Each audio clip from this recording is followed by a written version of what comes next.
Are you ready to get your feet wet? Because this is the Knowledge Pool, hosted by Gathering Information. We're here to bring you a casual conversation between friends about everything to do with collecting, trading, and playing Magic the Gathering. I am Tams. I am Step. And I am Laura. So put on your bathing suits and dive right into the Knowledge Pool.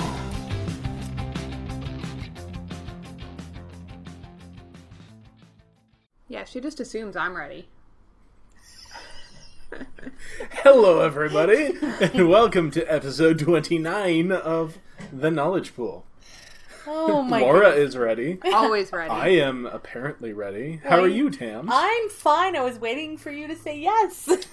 So yes, we're here to talk about magic and other tomfoolery. The Gathering. And shenanigans. We are gathering to talk about magic. Look, I don't know what you're talking And about. buffoonery. This is going to be a shenanigans-free podcast. It's just full I'm of looking buffoonery. at you, Well, I don't know if I can promise shenanigans free. Yeah, wait till we get to his draft deck from Friday. Yeah. Oh, yeah. All All right. right. Promise is a good card. I'll throw that out there. I'm just telling you that now. Uh-huh. All right, let's start at the top, where we always start with some news. Anything interesting in the news, Miss Laura? Well, I can't read your writing upside down. No? So Is I'm the going to answer, start with I no. think? Yeah, basically. So there's still, Ixalan stuff.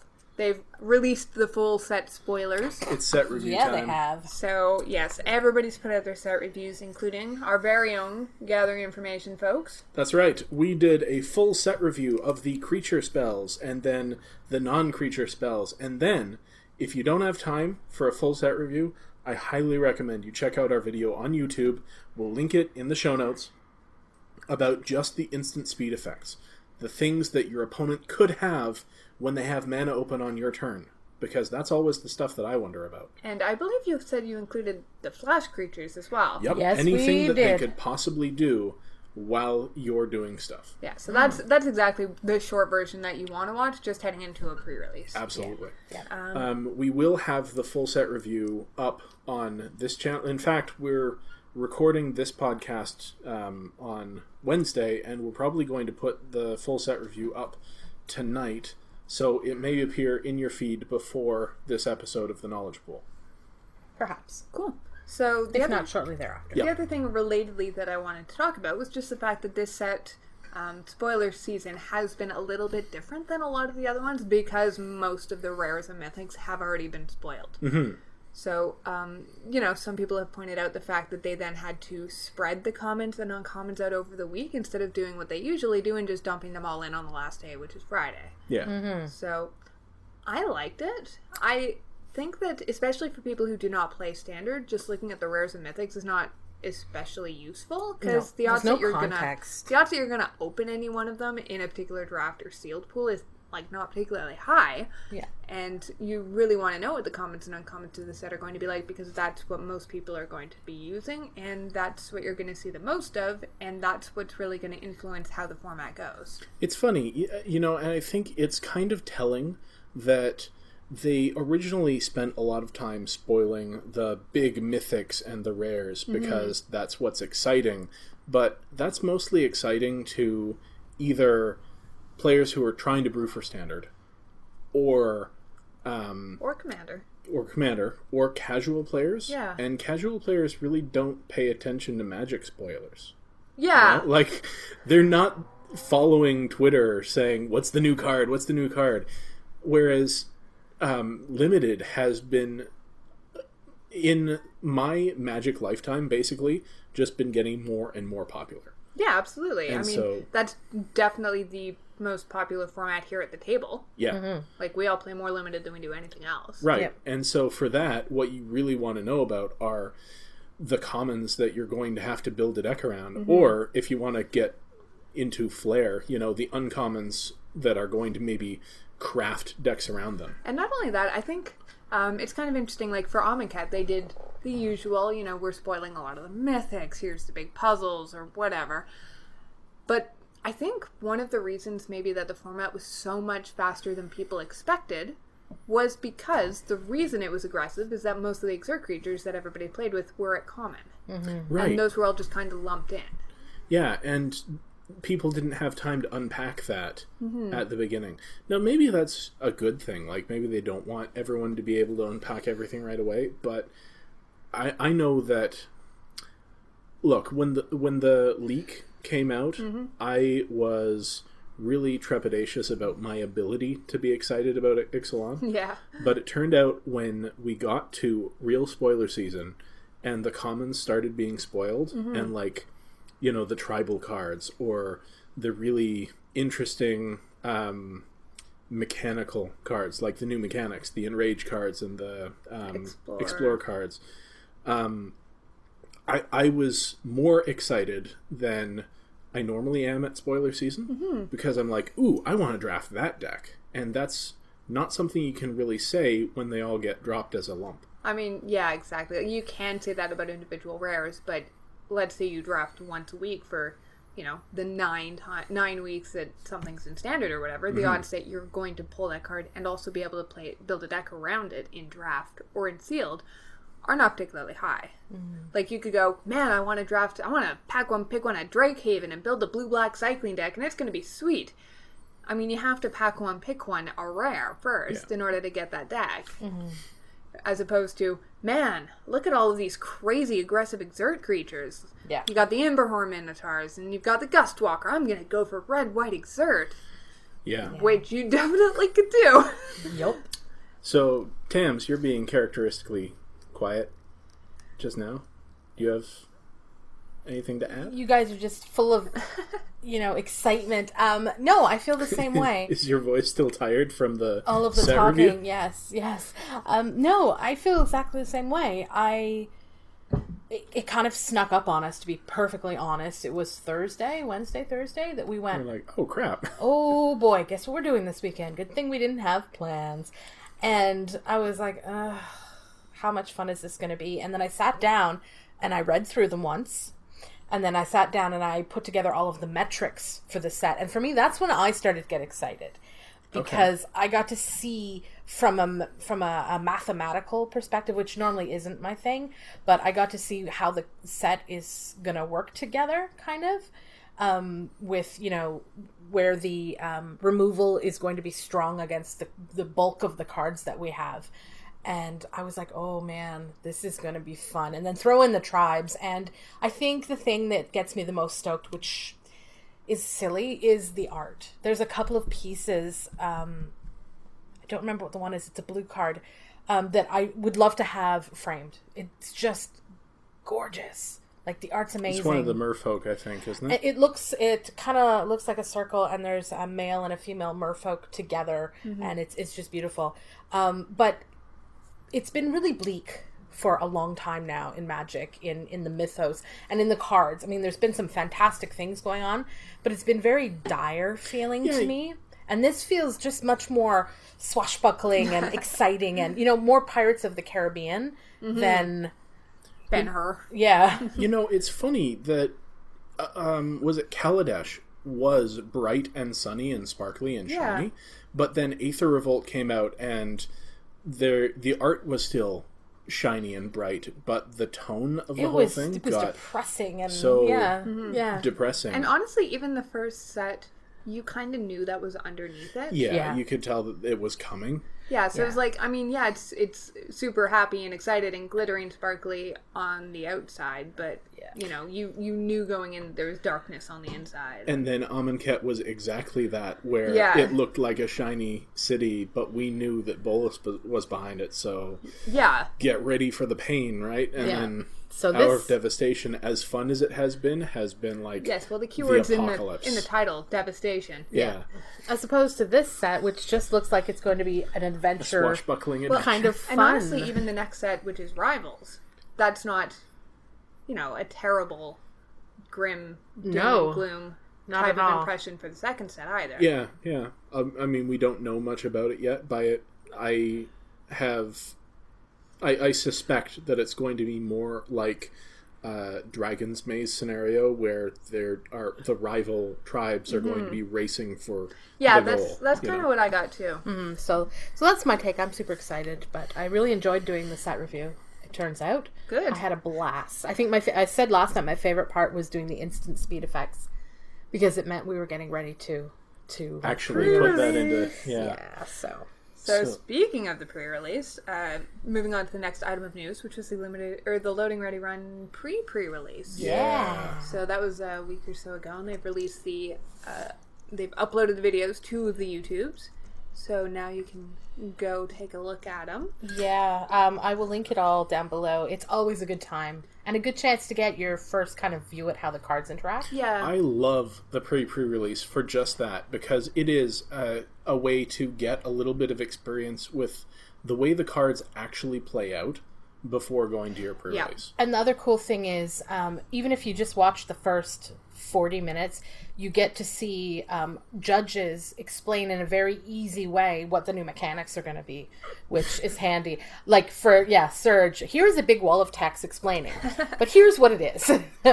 So you'll get a chance to kind of see what that is, which is cool. Yeah. Yeah, plus it's a nice way to watch a bunch of games within a fairly short period of time with the new cards, and you, like you said, you get a chance to see kind of what plays out, but you also just get a very good idea of the commons and uncommons that are going to be played. Yeah.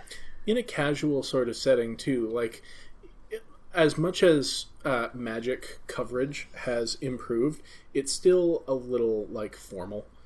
It's very much like sports coverage, right? Yeah. And the pre-release is very much more like a kitchen table. Oh yeah, It feels like kitchen table Magic. to be honest, it feels kind of like our Sunday pre-releases. Yeah. where there's only 16 people at the store. Generally, we know each other. We just sit around a couple of tables. We build our decks. We kind of have fun. Yeah. Sure, there are prizes on the line, but you're there to play with the new set. Yep. Which is a prize on itself. Yeah.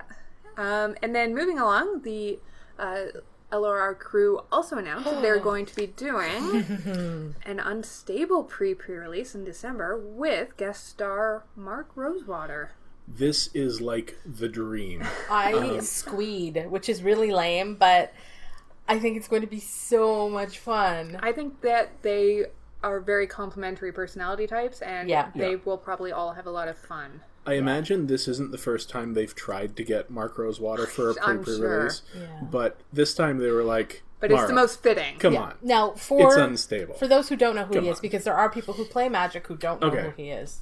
So Mark Rosewater is the lead designer of most Magic sets. Like, he's just one of the head designers of Magic the Gathering. He is also the unrules manager. So he designs, or he makes the calls about unsets and their rules. They're his baby. Yeah. Yep, very much so. They started out with someone saying, "Hey Mark, we need to make a set that's not tournament legal." And he said, "All right, I'm going to make a wacky parody set." And then that was unglued. So from there, it's been his thing. He's a silly, goofy guy. If you've ever listened to him talk, he's kind of like a little kid. Or seen him on any Wizards promotional video. Yeah, he's kind of the unofficial face of Magic. Yeah.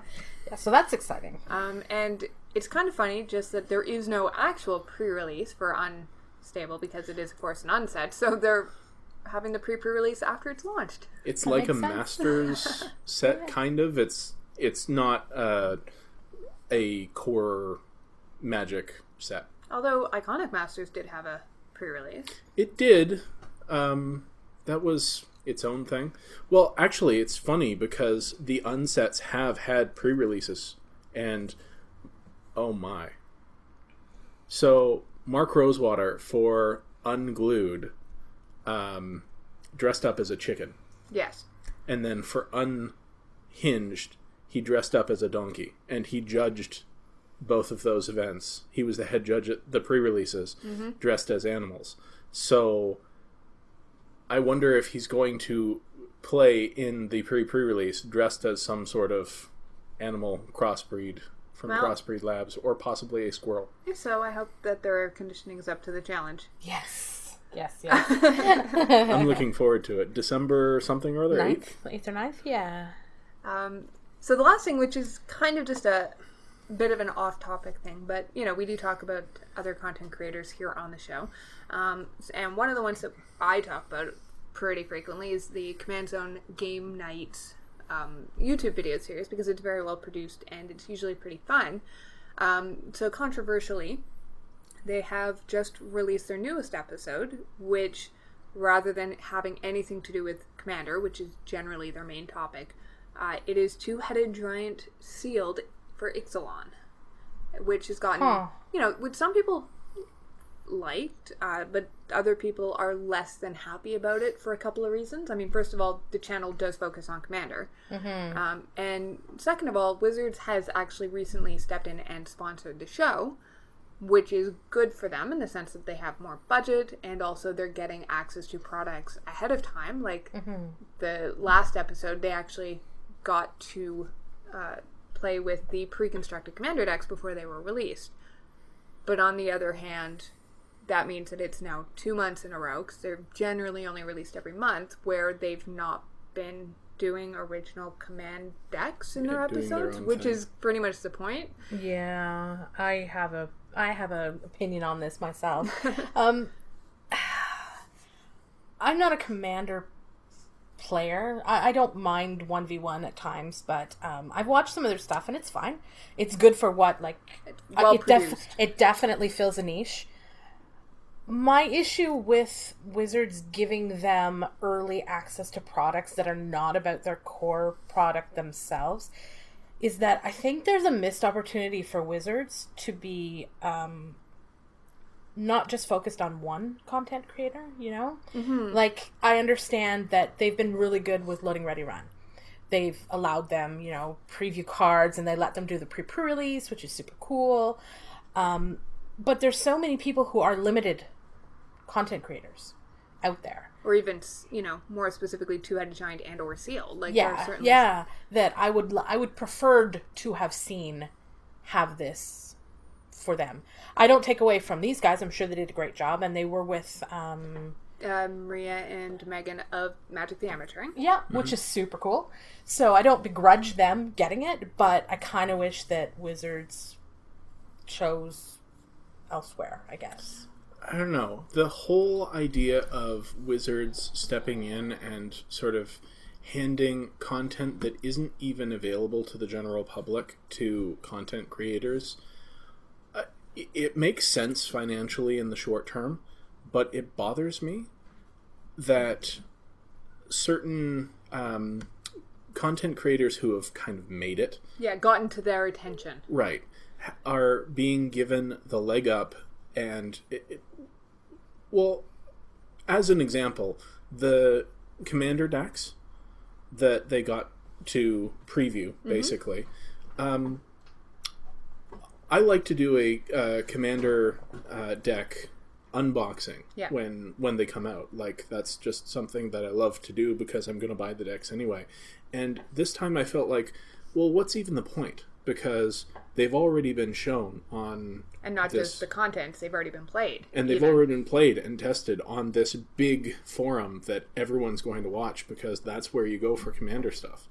And so, as a little guy, it's really a struggle to deal with that kind of bias. But also, I think in the long run, this is not going to be helpful to Wizards, because if they're going to kind of put their hand in to content creators, it's going to muddy the waters. I feel like it kind of homogenizes the content a little bit. Yeah, you can see some already players who are more ensconced with Wizards of the Coast themselves, and how their product shifts a little bit to more rah-rah, go Wizards, go. I hearken back to Lur, because they still never hesitate to talk about when something doesn't work, especially for mid-go. Part of it's they're not sponsored. No, they are just given the thing perks. About Loading Ready Run that makes the difference, I think, is that their Bionic Trousers Media is a producer of a professional producer of videos. Like, Wizards hires them to create things but that's separate from their own content. Yeah. You know? Yeah, I think like that makes when a they big did difference. Strip Search for Penny Arcade, it was through Bionic Trousers Media, and it had nothing to do with Loading Ready Run. Mm-hmm. But it was its own thing, and it was professionally done in a different way. Like the pre-release is a thing that they've crafted that's in a way separate from their Loading Ready Run sketch comedy. Yeah, you know? they do a good job at keeping things separate. Yeah, so that when they do a tap concede or whatever, they're still free to speak their mind about things, which is nice. Because that's, I think, the problem that we're all kind of concerned about happening is when you suddenly are sponsored by somebody, it takes away some of your teeth, your ability to... And it also, like, I had a similar...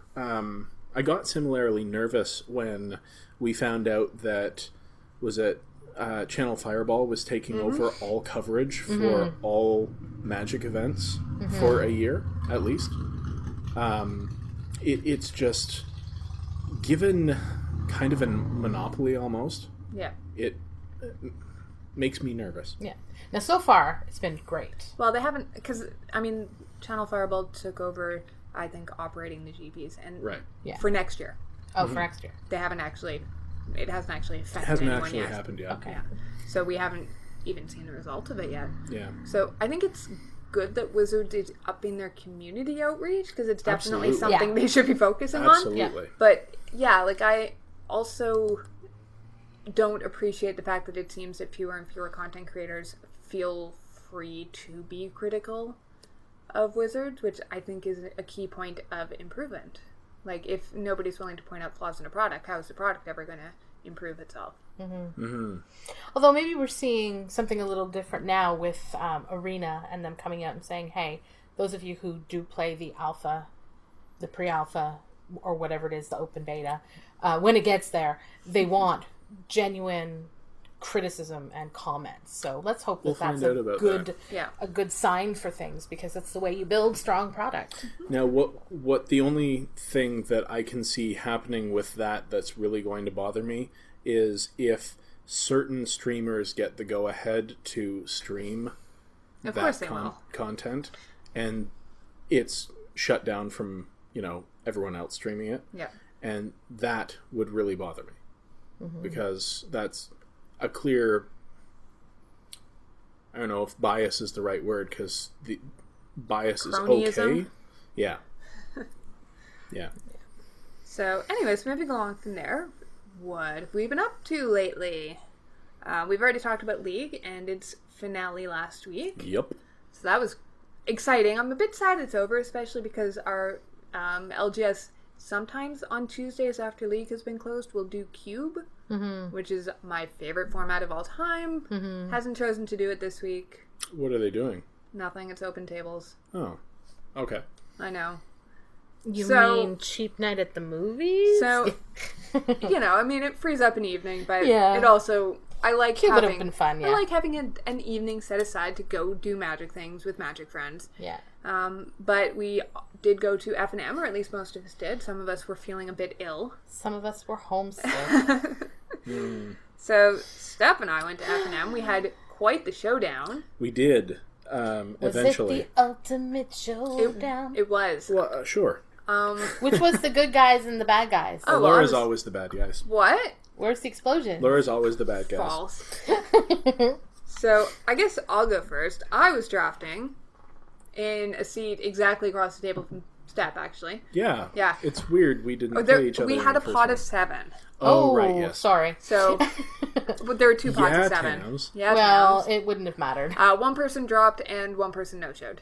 So, yes, there were 7 people in our pod, which made it a little bit interesting. Plus, we had a new drafter who's very new to Magic, Oh, nice. which also makes it interesting.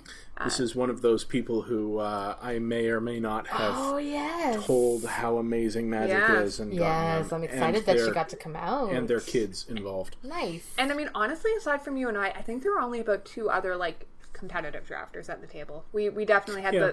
the less spiky version of the pods, Yeah. which is just fine with me. Yeah, I me mean, too. We're after promos. You're so- spike enough for everyone. Exactly. So, pack one picked one in open fire over an ambuscade. Interesting. How do you feel about that? Because that's weird choice? for you. I think I made the right choice. Okay. I think that overall Open Fire is just a better card because it's guaranteed damage and it goes to the face. Yep. So And for the you same don't- cost, Yeah. and Absolutely. like 3 damage will generally kill most things that you want to kill anyway. So, a quick aside: how do you feel about Lightning Strike coming back?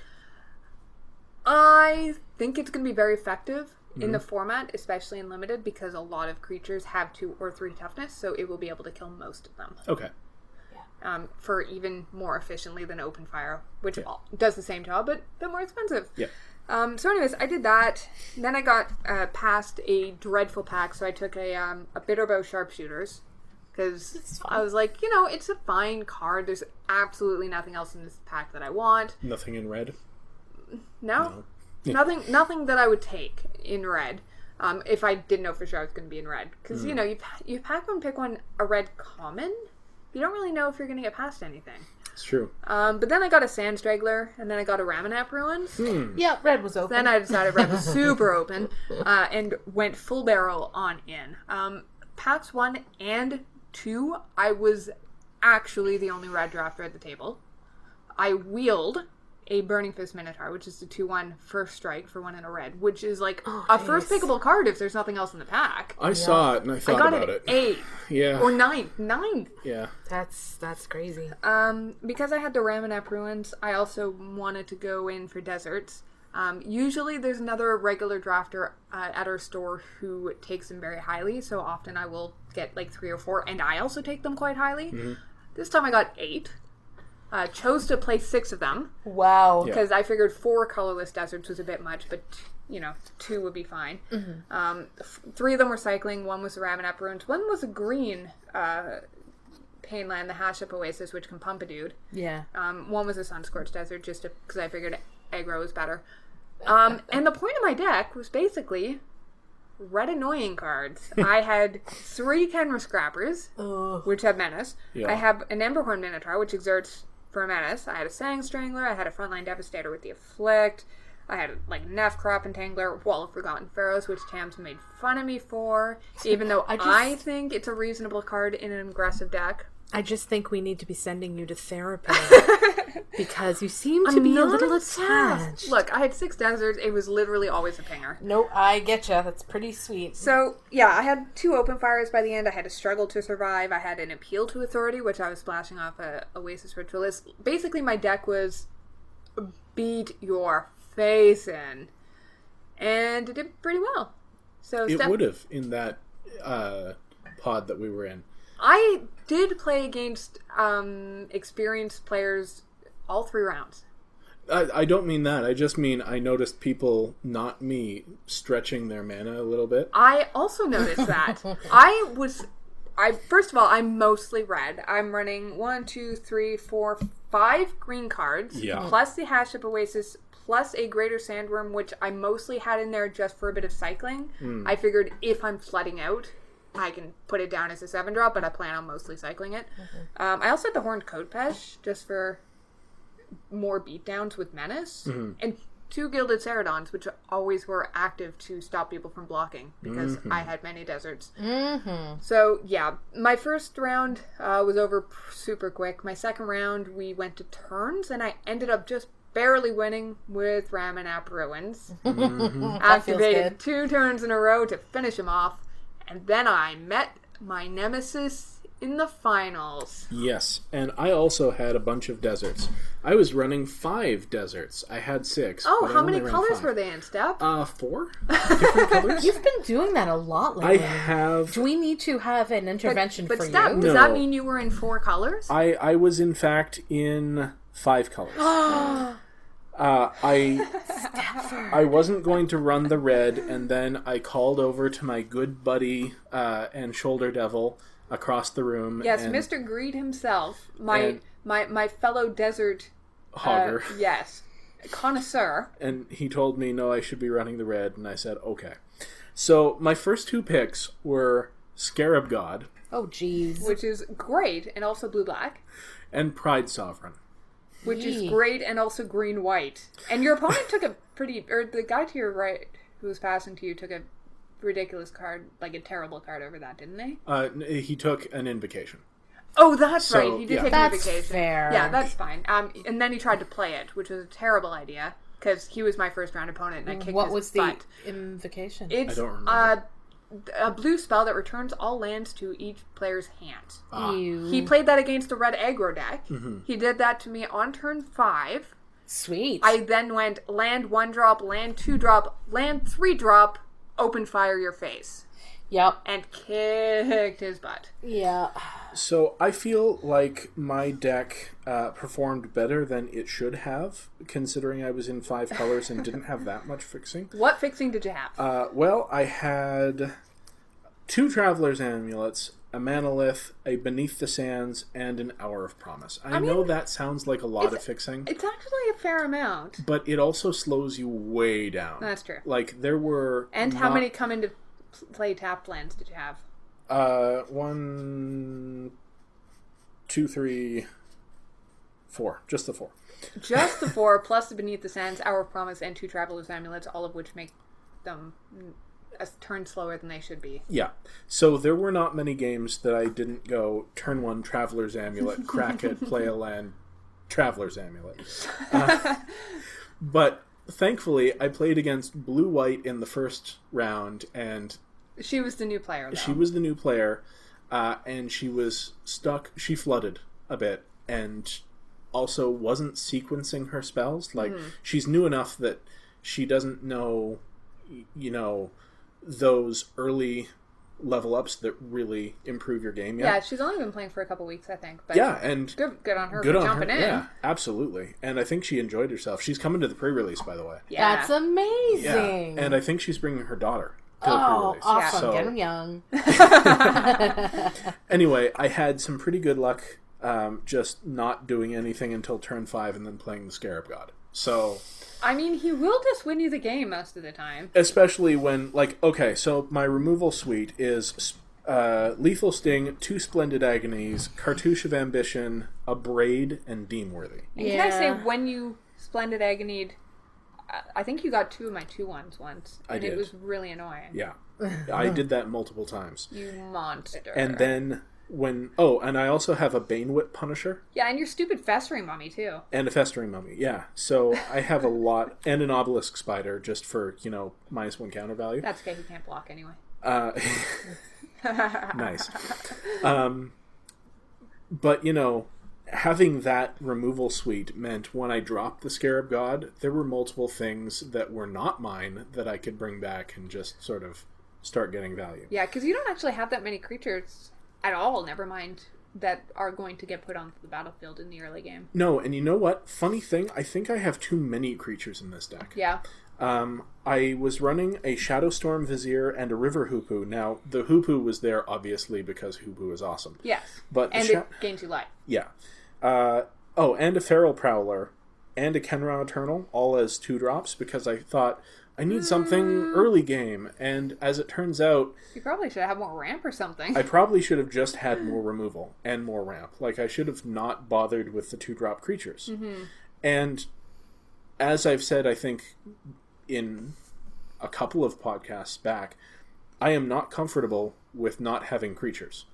So that is something that I really need to work on to up my game. Yeah, it's funny, because when you said, it's odd, but I probably should have been playing fewer creatures, I was like, no, why would that be odd? Yeah. You're running, 10? That's way too many creatures for a control deck. What are you doing? Well, it was just the Scarab God and the Pride Sovereign are both, creature-centric. You need creatures to make them work. But what I should have been doing is, if it wasn't a cat or a creature that really mattered, just pass it and take the removal spell. Mm-hmm. Right? So, round 1 I won into because I just outvalued my opponent. Well, new player. Round 2, I played against Green-Red, the other Green-Red. He moved into red pack 3 because pack 2 he opened a Samut Planeswalker, Yeah. I think. Yeah. Yeah, but it Good was... reason. Yeah. and- he was to my right, so that's why pack 2, he was also very close to me, so I got most of the packs much before he did. Yeah. Yeah, and he was like, I don't know, I've heard she's not good. And I'm like, no, she's still a Planeswalker, and your creature heavy, she's good. She's Yeah. she's fine. Yeah.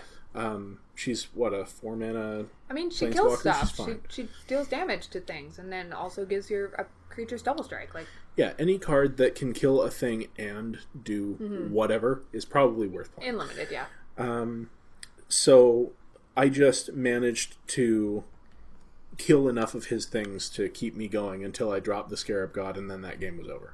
And then in a second game, he had turn 1 forest, turn 2 forest, turn 3, 4, 5, 6. I guess he's dead. Yeah. You know? And so I got lucky, but It I happens. also have quite a bit of power in the deck, just yeah. based on the removal and long as you the live. Scarab God. Long enough.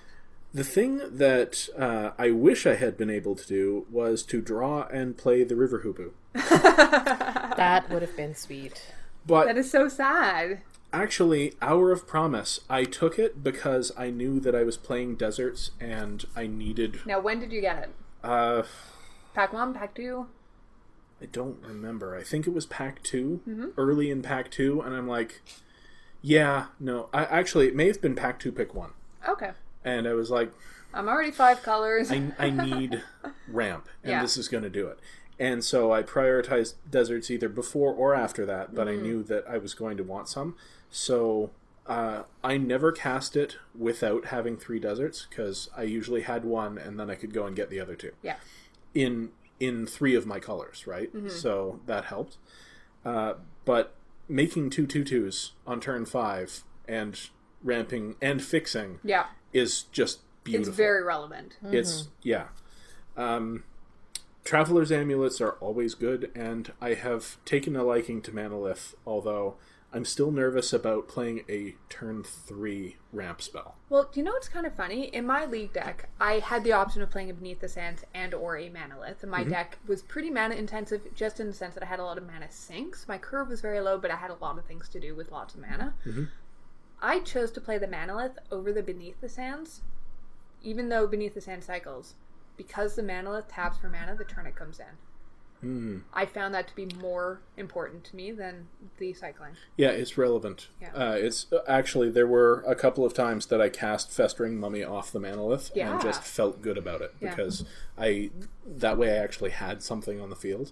Yeah, and it's an annoying roadblock. Yeah. So I would absolutely draft this format for like the next month, except we're going to be in Ixalan soon, and Yeah. I'm sure I'm going to find something to do in 2 colors. Well, don't be too pessimistic. Maybe 3 colors. So, how did things go in the finals with us, Step? Actually really close. Yeah. They were 2, right? Yeah. 2 intense games. Yeah. And I almost got you dead in the first game Yep. with Ramnap Ruins. I was at 3 or 4, Yeah. and you had a ruins, and only the ruins left because you had already sacrificed several deserts to the ruins to get me that low. Yeah. So I needed, like... I thought I had made a mistake, I think, in not getting a desert out of the deck. No, it was a black. You got a second black instead of getting a red or something like that. Right, because then I could have started Ramanap Ruinsing a turn earlier. Yeah. But I still would have run out of deserts, so... Yep. Oh well. But you didn't know that at the time. No. But it was surprising how close we were, considering, you had such an aggressive deck. And I knew if I came up against an aggressive deck, I was going to have trouble. Yeah. And then in game 2, I actually didn't draw a forest until about the turn before I killed you, basically. Yeah. Which is fine, because I only drew red creatures. Yeah. But I basically went I think I went turn 1 Honed Kobesh. No, I didn't. No, I lied. I went turn 2 2-drop, turn 3 Kenra Scrapper, turn 4 Kenra Scrapper, or side 1. No, Kenra Scrapper plus a tapped desert. Turn 5 Amberhorn Minotaur, and then I played a Gilded Ceradon, and then I just killed you. Yeah, I was nervous at that point, but trying to figure out if I could kill enough things to live, and turns out I couldn't. Yes, because I had 2 attacking Kenra Scrappers with 4 power that have menace, and attacking Amberhorn Minotaur that have 5 power plus menace, and an attacking 4/4 Gilded Ceradon that made it so your Obelisk Spider could not block me. Mm-hmm. And you did not have enough creatures or life Looking at this deck after the fact, I think maybe I should have played the colorless desert. I had one of the ones that pings the opponent. And just having an extra desert might have been useful off of Hour of Promise or for Ramanap Ruins, but I was nervous about my mana consistency. No kidding. Yeah. Traveler's Amulet is a lifesaver. Especially if you have multiples, yeah. Yeah. So, yeah, that was basically how it went. So we ended up first and second, which is awesome. Yes, indeed. And we had a good time. And we got our fatal promos. pushes. Yeah. Which is nice. I need 2 more. I need 1 more, and I'm hoping to get it next week when we do our competitive rainbow draft. This is going to be ridiculous. It's going to be amazing. So we're going to talk a little bit about that in a minute, but I have questions for you guys first. Uh-oh. Okay. All right, so we're all set for Ixalan. Yep. You both have had a chance to look over the sets. Yep. Okay. I want 1 rare and 1 either common or uncommon that you guys are looking forward to playing. Well, stereotypically, I could say the 3-mana green-blue merfolk that you get to put counters and draw cards, but I'll try and be unpredictable. So I'm going to go with, instead, a different blue card for my rare. Oh my. A different blue card? Well, that's crazy. I said I was mixing it up. I didn't say I was going completely crazy. So what did I put down there as my... Herald of the Secret Streams. Right. So it's a 3 and a blue for, I think it's a 2/3. Yep. And it fits right into the Merfolk deck in the sense that it makes all of your creatures that have counters on them unblockable. And the reason I want to play this card in particular is because in Sealed, if you have unblockable creatures, you will win the game. Sealed generally leads to a lot of board stalls, a lot of longer games. It's a bit different in formats. Like Amonkhet was pretty aggressive in Sealed. But usually you have time to just kind of do your thing. That's why flyers are so great in Sealed, because the person who has a lot of flyers out tends to just be able to get in those last points of damage. And that's why removal is so great, because then you can remove your opponent's flyers that are drawing out the game. So I really think that he'll be great in Sealed in particular, and also I think it would be super sweet to try and draft like an explory, merfolky, blue-green, tempo-y, unblockable card draw deck. I do believe during the set review I mentioned a deck that I would like to draft very much in that vein. Yeah. Simic is your jam anyway. Yes, absolutely. Simic is the combination of my 2 most favorite colors by far. And I love everything that it represents, which is ramp and card draw and counters and big things and nonsense and shenanigans. Even though this is a shenanigans-free podcast. That's right. I still enjoy my Simic. All right, so what's your pick for common? Yeah, so interestingly, I've chosen to go with my least favorite color. So the common I chose is Dual Shot. Single red, instant, deal 1 damage to up to 2 target creatures. Yeah, that's going to be amazing. Sounds like you have a theme running. You just really like value. You are not wrong, sir. So the reason I really am looking forward to hopefully opening this, I mean, look, even if I have to play red to play it, which is definitely a downside for me, I think that it is going to be so good in this particular set. There's a lot of X1s, which means often you'll just be able to go, oh, well, instant speed, I'm just going to kill 2 of your 2-drops for a single mana. Ha ha ha ha. Yep. But, especially if you can get like, oh my god, a 3-for-1 in response to a combat trick.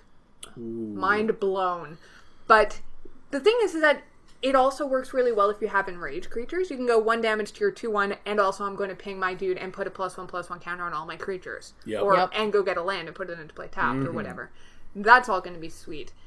But it also just makes you able to approach combat a little bit differently. Yeah, you can finish a creature off. Yeah, it's pretty sweet. So. It's always nice going into a combat being like, I know something you don't know. Yes. Absolutely. Oh.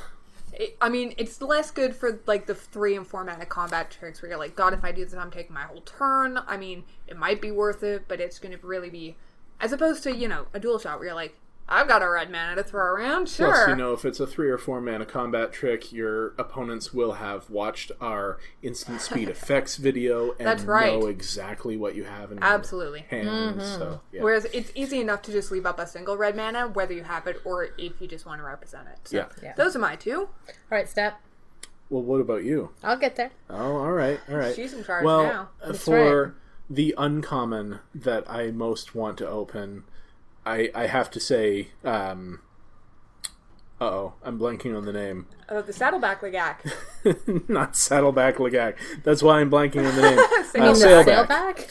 The Stalking Sailback? Surprising Sailback? I don't remember what it's called. But I did ask if you wanted me to write it down. It's a 4/4 for 4 and a green that has flash, and whenever it's dealt damage, because it has Enrage, you get to put a +1/+1 counter on it. So it's interesting because it's a Sounds flash creature amazing. in green. Yeah. Which does, I mean, we have Pouncing Cheetah in the most recent set, so it does happen. But, Green has flash. yeah, no, I'm not saying it doesn't, but it's a 4/4 for 5. Yeah. You would play that anyway. Yeah. A 4/4 with flash for 5, you would happily play. And then it's also got this stupid enrage thing on it, so that you get to surprise them, block their creature, kill it for free, and get a counter, and now you have a 5/5 for 5? Yes, indeed. Are you kidding me? If I open one, I'm going to pray that I have enough green to play. Like, this is the kind of uncommon where when you open a pack that has a terrible rare, you're like, oh my Jesus, what rare? Who cares about that? This is like this is a rare. The other reason that I love it, and I mean, of course, it's a single green, so it's eminently splashable. Yes. Yeah. Oh, so good. This card's going to be gross. It's just pure value. It's the 5-drop you really, really, really want to play. Yeah. And for a rare that I really want to play, I mean, I could say any of them. Any of the rares or mythics that aren't one of the stupid white ones. Yeah. I mean, there's the Gaia's Cradle or whatever, but I think I'm going to sacrifice my rare to say the Belligerent Brontodon. The white-green toughness matters. Yeah, that's fair. I so much want to play that. I Assault want to build formation that. is back. I want to build Bronto formation. That's amazing. Yeah, Oh, jeez.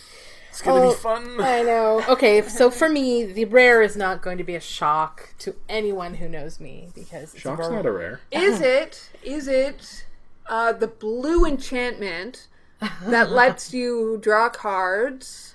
I wouldn't say no. I'm sensing skepticism. Yeah, no. I'm going to go with Vraska. She is 4 black-green for a legendary planeswalker. Comes down with 6 loyalty, so she already is going to take a bit to take her out. +2, create a 2/2 black pirate creature token with menace. -3, destroy, and this is why I think she's pretty groovy. Destroy target artifact, creature, or enchantment. Create a colorless treasure artifact token with tap, sacrifice the artifact, add 1 mana of any color to your mana pool. So not only do you get a repeatable destroy effect, but you get a mana too. And there are also relevant artifacts and enchantments in the set. There's removal enchantment in white, or in white again, yeah. Yeah. And then there's like the tribal enchantment and equipment. And stuff. there's stuff that cares about you yourself having artifacts on the field. It's like sack an artifact or whatever, or for get 10 treasures, win the game. yeah. Oh man. By the way, that's my runner-up Yeah. because Get I 10 did treasures, that. win the I game. did that with mechanized production, and I got there so often. It Yeah, was I totally amazing. want to standard deck that. So yeah. So her -10, her ultimate, target player's life total becomes 1. Mm-hmm. So And then you hit them in the face with your 2/2 menaces. yeah. She's expensive, but I think we're already seeing with the incidental life gain, and the big dinosaurs. Even though there is some ramp, I still think it's going to be a little bit slower than I think the last. it's not just that there's ramp, but also with Explorer as a mechanic. I think it just means you're more likely to hit your land drops. Yeah, sure. Because if you hit a land off of an Explorer creature, you just put it into your hand. Yeah, absolutely. But Tams, you know that Vraska is supposed to be in a control deck, right? Yeah, that's fine. Okay. That's fine. She goes into my pirate deck. Yeah, she's the top end. That's right. Okay. She kills stuff over and over and over. Okay. That's what Tams uses when she floods out. So I think she's pretty sweet. So my uncommon choice. Uh-huh. This also will be no shock to anyone, is Sky Terror. Is that the blue-green? No. No. This is the red-white dinosaur. It has flying and menace, and it's a 2/2. So I was looking at the mock drafting thing that we do. I had 2 of those in a red-white deck. And 3 of the hasty 2-1s. Yeah, that's my dream. That's my dream. It's just so good.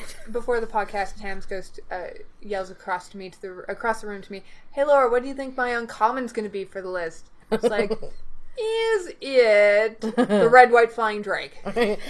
You're close. Yeah, it's a dinosaur. Yes. I just think it's really strong. It's fast. It is really strong. A 2/2 for 2 that has menace. Hello, sign me up. So yeah, so those are my choices. Yeah, plus you love the flyer stack. Oh my gosh, so good. Evasion. Yeah. Yeah. It's double evasion. Yeah, I know. It's like doubly evasion.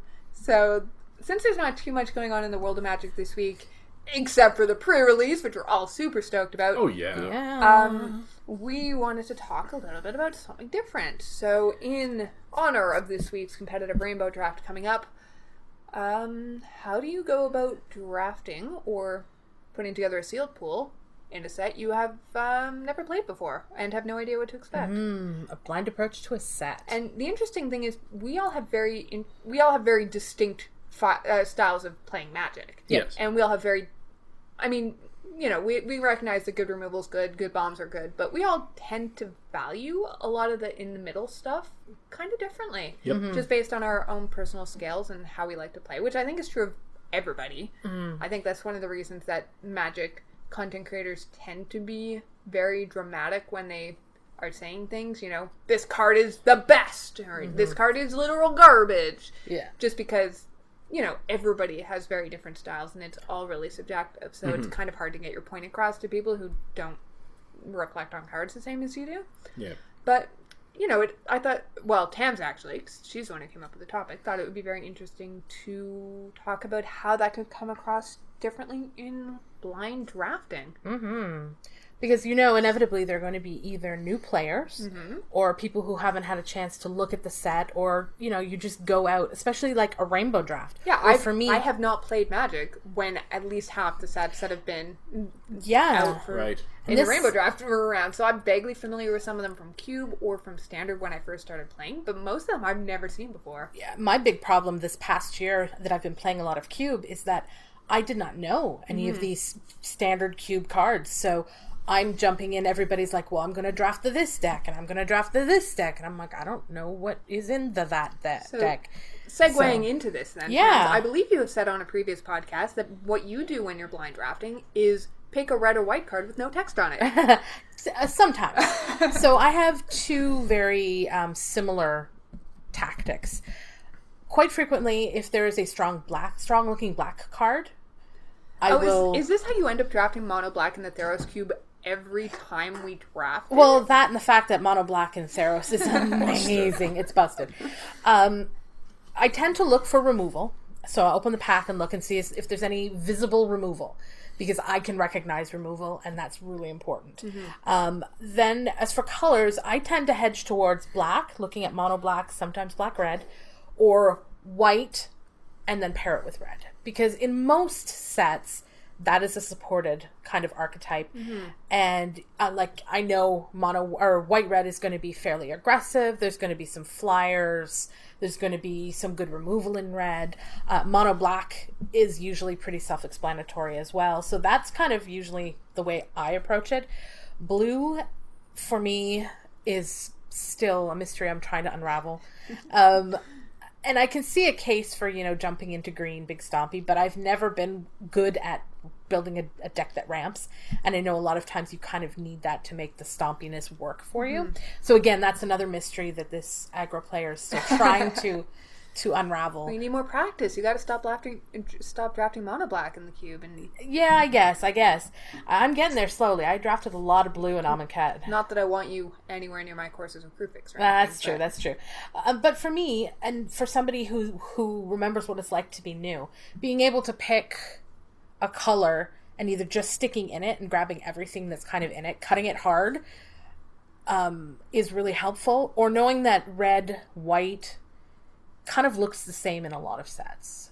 It's just aggressive, some removal, play it. I think I found that before, that especially when you're talking about like a rainbow draft as opposed to a set that you haven't seen, a lot of sets are synergy focused, so they are meant to work with the rest of the set. But one of the only archetypes that seems to have the same approach no matter what set is red-white aggro. So like if there's a mechanic that says it does an extra thing if you're attacking with 3 or more creatures, that's going to work no matter what the creatures are that are attacking, whether or not they're from the same set. Right. So red and white creatures attack. They don't sit back and block. So that's one of the things that can almost fake a synergy because it's going to have the same sort of role. Yep. So what about you? So there are a couple of different things that I tend to do. If we're talking about rainbow drafting, I'll do one of two things. I will either decide beforehand that I'm just going to rare draft and grab all of the rares and then try to make it work. Is that what happened with your Return to Ravnica draft? Yes. And it almost worked. So that's one thing, and it can be a lot of fun, but it's also very dangerous. I imagine it would make things interesting during the deck building portion of the draft. Yeah, well, you have to prioritize after taking your rares fixing, because you're going to be in multiple colors. Yeah. The other thing that I will often try to do if I'm in a brand new set to me or a rainbow draft experience that I kind of want to try to win is I will just draft a curve. I will start with a 2-drop. If I'll try to look at the bomb and see, or if at the rare and see if I can figure out if it's a bomb or the uncommons, and then just take whatever the best card looks like, and then from there try to, if I can't read the signals because it's often hard in a new set or a rainbow draft, just pick my color, pick my lane, and then draft a curve. So make sure that I prioritize 2 drops over 4 drops and have, nothing above a 6 drop, and just make sure that I am in the mid-range, and hopefully I can pivot in the games, because I will lean on my skill as a player rather than my deck building in that case. Sure. Yeah. What about you? I've had this come up actually kind of a lot. Yeah. I mean, my second draft ever, or second or third draft ever was a rainbow draft. Oh, boy. And then, not too long after that, I started Cube, and then we did the Theros Cube, and I'd never played in Theros. And my strategy the first couple of times this happened, and I think this is really useful for newer players. I first picked a gold card and went for it. For those 2 colors? Yeah. I mean, to be fair, the gold cards I opened were good. And, even as a new player, you can usually evaluate if something seems strong or if something seems terrible. Like, even if just vaguely. And I think it's really valuable, like you said, to pick a lane. Yeah. And, you're going to force it. You may or may not get there. But that's what 3 colors are for. Well, yeah, you're not going to end up with the best deck you could possibly have had, but... Absolutely not. But, on the other hand, if you force a color, especially a 2-color combination, where you do have, a couple of options, and you have all 3 packs from both directions, a lot of times you will at least come up with the right number of playables. Yeah, you'll have a deck that you can play. And at that point, once you know what your deck's supposed to be doing, it's really easy to just play the deck, even if it's not necessarily the best deck you could come up with. So that's one that I've used, especially when I was newer, and definitely had less skill at evaluating cards, and certainly had less confidence in doing so when going in blind. But now that I've played a lot more sets, especially, pre-releases where I haven't necessarily looked at spoilers, because I enjoy going into things blind, especially in sealed, kind of more what Tam said, which is see if you open any removal. If you open removal, a lot of times that's a great first pick. Yeah, removal trumps a lot of things. Yeah, like obviously you take a look at your rare. If it's like, a 4/4 flyer for 2 or something, and you're like, oh my god, this is a bomb, then you take it. But if your bomb or your rare doesn't seem to me that great, but there is a decent removal spell, like a pacifism or even just a deal 3 or whatever, I usually would just start with that. Yeah. And then kind of go through. It can be tricky reading signals, but a lot of times you'll be able to just say, oh, this particular color combination seems to be open, or, I see some interesting cards that are in 2 colors. I tend to favor gold cards in rainbow drafts. I think that they tend to be more powerful, and look, I'll be honest, I end up in 3 colors most of the time in rainbow drafts. And historically, it's almost always Esper. So blue, black, white. Interesting. I don't know why, especially because our good friend Mr. Foils often is also drafting the exact same deck, but we're usually across the table from each other. So yeah, rares, if you don't have a bomb, picking a lane, sticking in it, and then keeping an eye out for gold cards that seem good and are also in at least one of the colors that you're in. A note on removal in, multi-set drafts that aren't meant to go together. That's what we're talking about as a rainbow draft.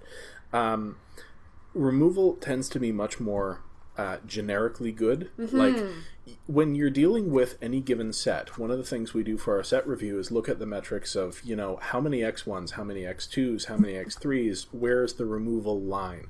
But a lightning strike or an open fire is always going to be good in a rainbow draft scenario, because you're going to come up against 3 toughness things, or just hit your opponent in the face. But the aggregate of creatures tend to blend out into the middle.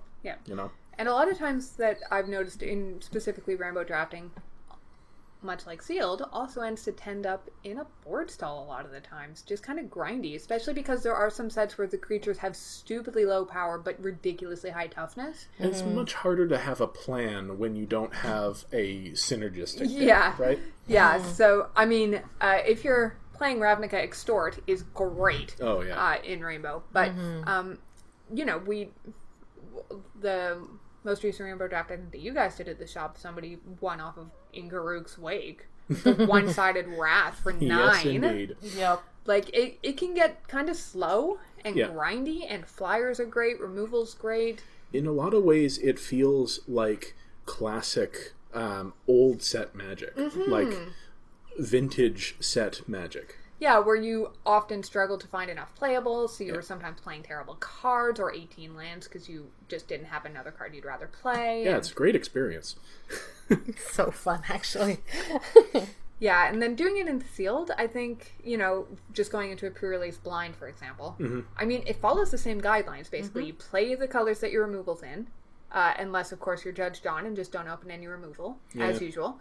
Yeah, let's hope that doesn't happen. And then you take time. a look at your rares, see if you have any bombs, and then find out what colors those leave you in, see if they're in the same colors, see if you have any fixing for multiple colors, and then just kind of fill out your curve. I mean, curve is probably the most important thing about putting together a deck almost all the time, right? If you can just go 2-drop, 3-drop, 4-drop, and then a 5-drop or a 2-drop and a 3-drop or whatever, if your opponent had any sort of stumble, you're just going to win. Yeah.